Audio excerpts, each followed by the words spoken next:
Okay, so today we'll do some introduction to real projective orbifolds. Okay. Uh, okay. So, all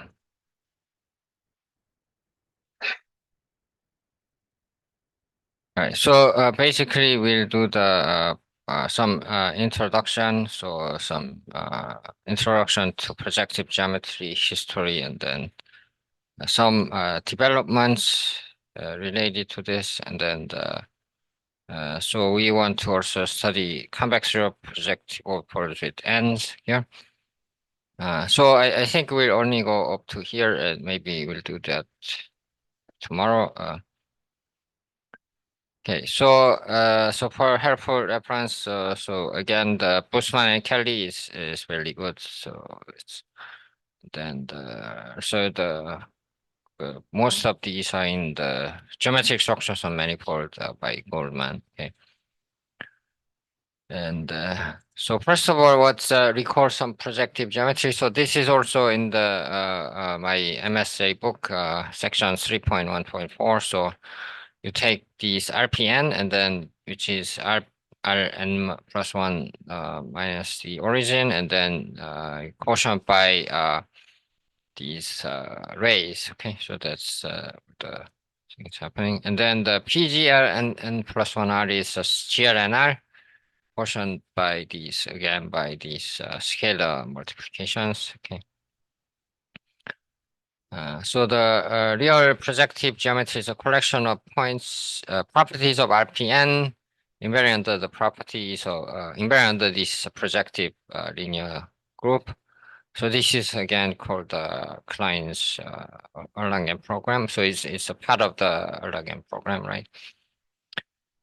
So the I-planes are here defined to be, or I-dimensional subspace images of I plus one dimensional subspace of R and N plus one. And the point is, of course, you can call it zero plane. And the collinear set of points is a set of points on a line. And so we can generalize this like the M coplanar set of points is the set of points on some M plane, and then the M coplanar set of I planes is a set of I planes on some M planes. Okay, so that can do that. But then there's a dual sort of dual notion, which is that the concurrent set of lines or endpoints. So you suppose you take lines and then it contains a point. Okay, so that's called the concurrent set, or you can also do that with M planes, right? And then and also you can generalize this to even I concurrent set of M planes. So set of some M planes containing some I planes. Okay, so you have fixed I plane and then the set of M planes containing that. So there are all kinds of so these are usually the standard notions in the geometry. So these are sort of generalized to what's called incidence geometry, but we are not going to work on that here. And also, we record something about affine space. So affine space is just Rn with a group of affine transformation acting on it from the Erlangen point of view, a program's point of view. So Rn is a semi-direct product of Gr and R with Rn. So Rn acting as a translation here. Okay, and so affine geometry is a property of An invariant the Fn, An. Okay. And An can be compactified to RPN by adding infinite points, right? So for each on-oriented direction, you add a point. Okay. So this process will determine RPN uniquely. Of course, so of course there's a converse to that, right? So the converse is you take an affine patch, which is in RPN, which is you just give a linear functional, and then you consider the set of points with the L being positive, so the one, and I mean Rn plus one, and then you look at the quotient image of that. So we can consider this to be the last coordinate xn plus 1, and then you can identify with these subset with the affine patch. Okay, by projecting to n coordinates x1 to xn.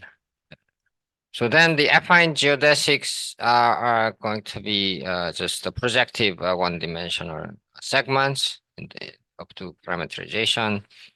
And the group of projective automorphisms of an affine patch can be identified with the, sorry, there's a plural here, and then with the affine transformation group. So if you look at all the projective transformation that acts on the affine patch, then it's the affine transformation group. So what you do is, so you can consider L to be xn plus 1, and so if you look at the matrix group with all the entries on the last row, except the last entry being 0. So if you consider that, that's the exactly the part of GLNR preserving these affine paths. So that you can identify with the affine transformation group because this matrix has that form, right? So we have a n by n matrix, and then the translation part is in the column, the last column, and then except for the last entry, of course. For the last entry, you have to normalize this to be 1. Okay, so that's the okay, so this is the converse to the compactification. So if you have RPN, then you can make it into affine space. And if you have an affine space, you can make it into RPN by adding infinity. And so actually what you are doing is to just identify this affine space with this affine patch, and then there's a natural way to compactify. So of course, there's an axiomatic way to characterize compactification and so on, and these are in the Berger's book, the Springer book. So and okay, so and then we can also do the dual projective geometry. So you look at R n plus 1 star, remove the origin, and then of course PGL n plus 1 act on it by dually. So there is an action. So of course you can consider that to be dual group, but you don't really need that. So you just fix the GLNR, and then you act on the linear form by pre-composition. So you can consider the I plane to be to the n minus I plane on RPN. So what do we do that? How do we do that? You just take a linear functional 0 in P, okay, and then so that will give you so I plane is I plus 1 plane in Rn plus 1, and then so then that's determined. So the set of 0 linear functional 0 on that plane is the is going to be n minus I dimensional. Okay, so so that's sorry, I think this there should be -1 here. This is wrong. Sorry, n minus 1 here. So all right. So there should be one -1 here. So for example, so if you take a point which is a 0-dimensional plane, and then so the dual is n minus 1 plane. Okay, so that's correspondence here. So this will be a plane subset in RPN. So you have a plane in RPN, then you get a subset which is again a plane in RPN star. Okay, so so what we can do is that the M coplanarity is dual to an M minus N concurrency. So I think there should be -1 here too. Sorry. So -1 concurrency. Okay, so coplanarity means it's inside some M plane. So if you take the dual of that, that means that these planes will contain the dual of the dual of the things inside this M plane will now become bigger than the was dual to the plane, so n plane, so it will all contain the n minus n minus m minus one plane. So that's why it happens. Okay. So so any properties and theorems have dual properties and theorems by switching n planes to n minus m minus one plane in RPN star and switching the contains to contained in. Okay, so then you can always get these. So that's just the incidence relation part of the projective geometry. And of course, so projective geometry has no metric, but there's many notions like M-plane duality, and there is also things called cross ratios, and those can be useful. And of course, there are many other invariants which haven't talked about. Yeah. Uh,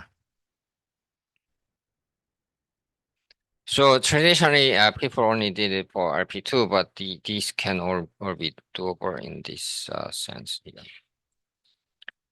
So let's look at the cross ratios. A segment is an arc in one plane, and then uh, so OSPQ denote the 4 points on the segment in RPN, where OP separates SQ. Okay, so and then OS are the endpoints. Okay, so we want that O is not S, and then PQ is not OS. Okay, so that's the situation. Okay, maybe P and Q can be the same, but then the cross ratio will be given by this formula. So if you can write this each point as like x bar 1 on some coordinate here. Okay. So of course infinite could be allowed. Okay. So infinity can be x bar can be infinite. But if you do this, sometimes this is not well defined, but for under this condition, this is well defined real number. Okay, so sometimes it's not defined if you don't assume this, but and another definition is this. So you take OS and then so you have PQ can be written as alpha O plus beta S, and then alpha prime O plus beta prime S. Then you can write this. This is the cross ratio alpha. Of course, this should be sort of a vector notation, which I haven't really. So consider these as a vector and the point. Okay, so that's a bit weird, but that's all what you have to do. So so these there's a permutation. So there's a 4 points you can permute these, right? So as long as they are all distinct, okay, then you can see that they all change into 6 values like this. So these are the possible actions, and of course there are some actions which preserve these. I mean there will be some sort of subgroup which fixes these values, and then there are subgroups which doesn't elements which doesn't fix these values. Okay, so those are the cross ratios, and so domain in RPN is convex if it contains in an affine patch and is convex in an affine sense. So the how do we define convex domain in an RPN? So the way to define this is you take an affine patch and then you consider this affine convex set in the affine sense.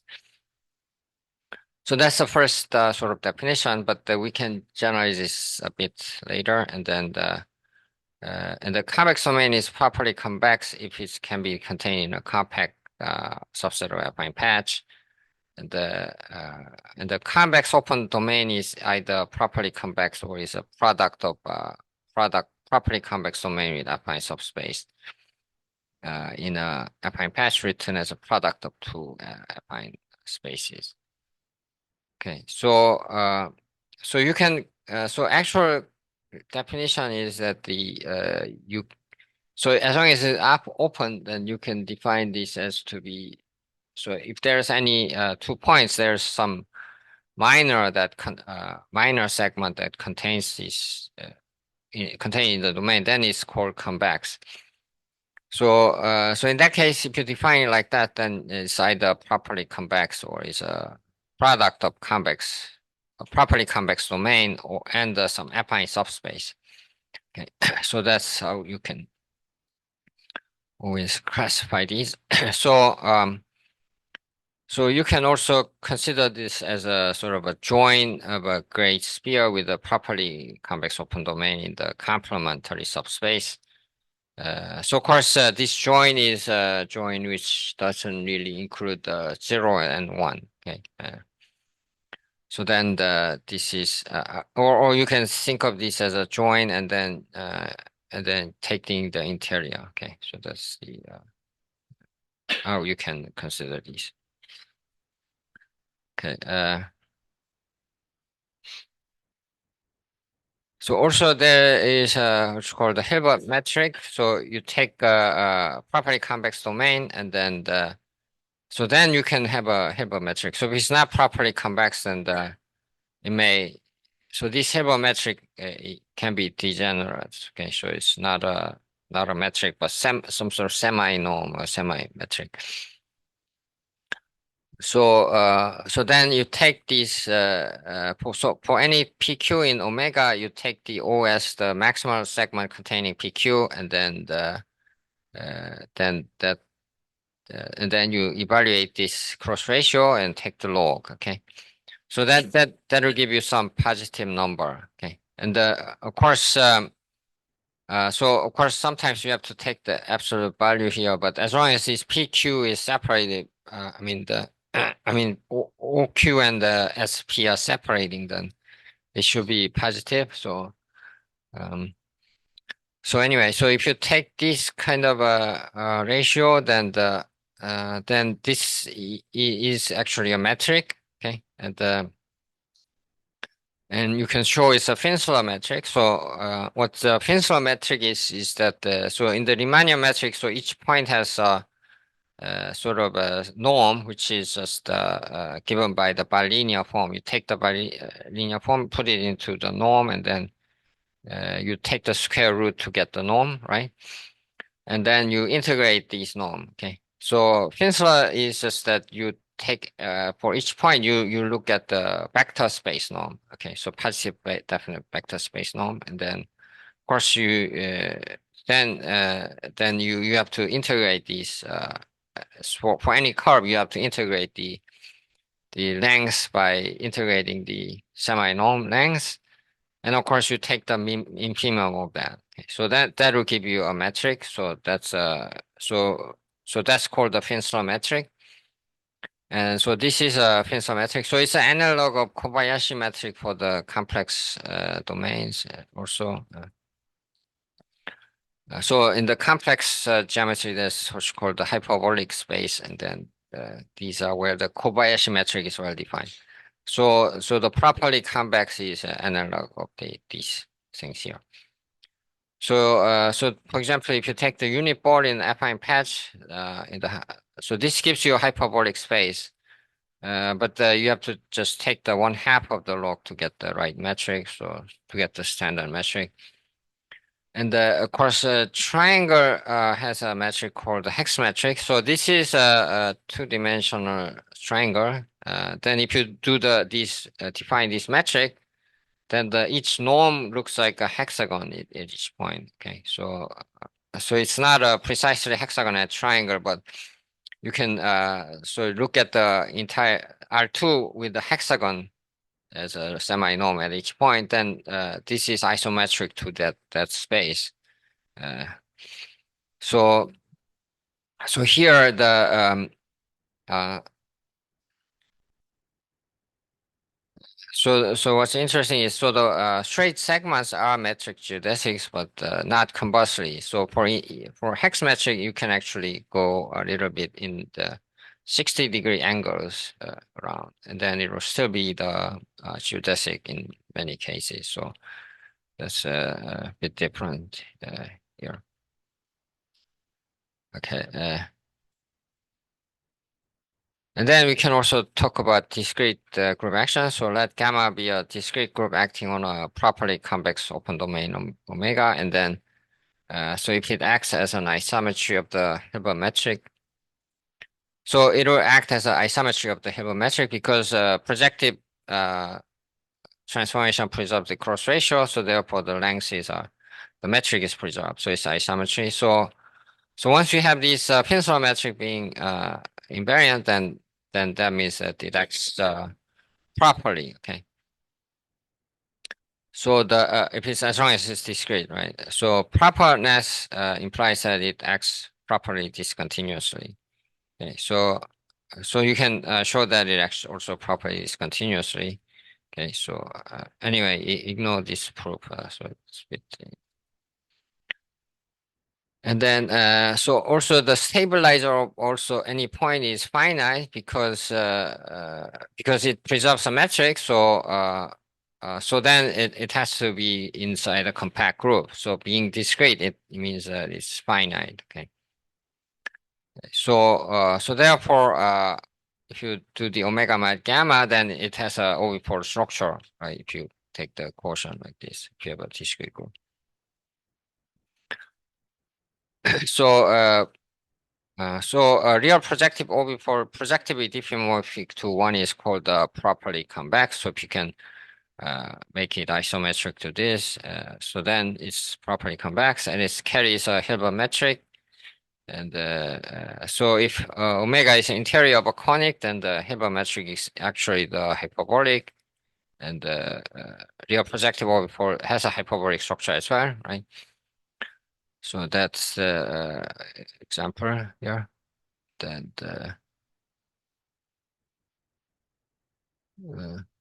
so in the word hyperbolic case, so suppose you know that gamma is word hyperbolic, then you have following information. So omega is actually, but of course it is in the closed case, right? So closed, it's not closed, and it don't have this.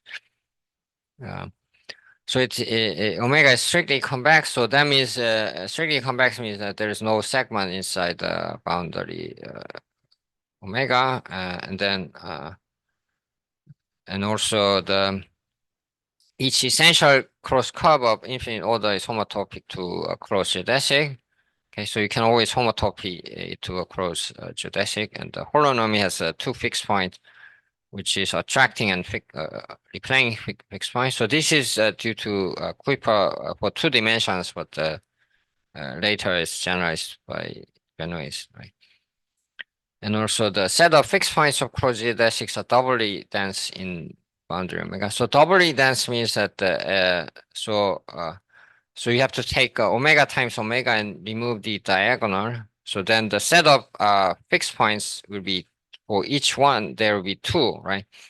So it will be so those set will be dense in there. Okay, in omega boundary omega times boundary omega remove with the diagonal. Okay, so that's so this is actually following from some ergodic theory. So because these sort of Anasov actions, these Anasov. And the boundary omega is C1 epsilon for epsilon is bigger than 0 and 1, between 0 and 1. And if it becomes C2, then it's actually the only case is ellipsoid. Okay. So of course you need the closeness for this to hold. Okay. And this is actually done by Benzikri and then Benoist. Okay. Ah, I think R and C are switched here. So, and then if M is a two orientable two orbifold, and then the gamma is simple, then the cross geodesic is embedded. Okay, so in the orientable case, in the simple case, you can always homotopic to a cross simple cross geodesic, and then if it's non-orientable, then it's either embedded becomes a simple cross geodesic, or it double covers a simple cross geodesic. So that's the case when you have a Mobius band. So it will double cover this center of the Mobius band. So that's the same thing as in hyperbolic geometry case. Okay, so that's our done by Kuiper and so on. Okay. So so more example is that so you take the interior of a conic and the gamma is a discrete fusion group in PO21. So PO21 can be considered a subgroup of PGL3R, right? So for a genus G surface with n boundary components, then the boundary omega mod gamma has a convex projective structure with n boundary components, and we can replace these by geodesics to obtain a convex projective surface with the principal boundary. So you take a function group, then it will, if you just take a quotient, you don't have a geodesic boundary, but you can make the boundary to be bounded by some n geodesic boundary component. So it's so then so then you can also see that that has a convex projective structure. Okay, so with the boundary. And then these are actually what's the principal geodesic boundary because these fixed points of the geodesic has to be attracting and repelling fixed point. So principal means that it has to end at attracting and repelling fixed point. Okay. So so to illustrate that, so you take an open triangle T in RP2 and the abelian group of diagonalized automorphisms acting on T. So I mean the positive diagonal group. Then we can choose element G with distinct eigenvalues. Okay. So G has an attracting fixed point A and the repelling fixed point R and the saddle fixed point S. That's vertices of S, vertices of T. Okay, then you can make these two type of compact orbifolds. You take T and then you take AR and then AS interior of it and then take C and then AR 0 and then RS 0, interior of RS 0. Okay, so you can do these two and then you can get a compact annulus. But if you do one other choice, which is like AS with SR, then the quotient is non-Hausdorff. So that's exactly the example where you get the non-Hausdorff quotient. So so you cannot do that. Okay. So but these cases either the attracting fixed point or the repelling fixed points are in. So so both in both of them. So that means you can actually get a compact quotient because you can easily get the Hausdorff space because the attracting fixed point and the repelling all the repelling fixed points are inside the will give you the properness of the action. But in the other remaining case, you don't get a proper action because you that's what's illustrated already. So here the AR is what's called the principal boundary component. So it attracting and the repelling fixed points are in here. So that's what is called the principal geodesic boundary component. The other boundary component is called the weak boundary component. So then you can glue these type of annuli together to obtain non-convex real projective structures on orbifolds on the surfaces, right? So you can glue these type of annuli together to obtain a very weird type of orbifold. I mean the surface with the weird developing maps. And so when S is closed and location is zero, negative, then these are all you can obtain. And you can also glue it to the, I mean, the properly convex surfaces with the negative order characteristic. So those are everything you can obtain.